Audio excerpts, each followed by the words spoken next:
temàtic marcial, i comentaven que no para Paco López Albert perquè també la setmana passada es presentava la portada del Turista Fallero, i aquesta portada que ha estat dissenyada per Paco López Albert i que assenyala un dels personatges típics, podríem dir, ¿no?, de la historia valenciana. El Soquelo, que era además la figura que ocupaba pues, la parte principal de los primeros monumentos que se plantaron en la plaza del Ayuntamiento, los monumentos municipales en 1942 y hasta 1953 ocuparon, además hizo un Soquelo pues, de labrador millonario, hizo montado en un cohete, montado en un asno, en fin, era la figura principal de ese... Muy curioso la historia del Soquelo.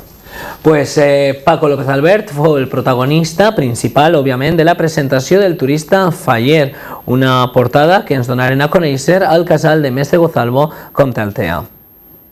Era un dels moments més esperats. Divendres passat, al casal de la Comissió de la Falla Mestre Gonzalvo Comte d'Altea, obrí les portes al Turista Faller, una de les revistes de ganes de la festa fallera, per a conèixer la portada que lluirà en els quioscos el març vinent. Paco López Albert, que treballa a destall en el seu taller per a completar el fantàstic projecte per a la falla de Convent Jerusalem de 2009, fou l'encarregat de posar tot el seu enginy i la capacitat artística a l'hora de plasmar una portada molt fallera i d'exquisida bellesa. Molts amics de l'artista i de la publicació volgueren estar presents en la presentació del cartell dissenyat per Paco López. Hay mucha parte de lo que yo soy, de lo que es mi falla de este año de Convento Jerusalén, algo muy tradicional, muy fallero y que recordara un poco la esencia de la fiesta, el color, que fuera muy directo y que fuera muy impactante. Es tracta d'un Flaminger Soquelo clàssic de la cartelleria fallera dels anys 40 i 50. El periodista Joan Castelló delecta els presents amb l'enginyosa entrevista molt ben contestada per Paco López.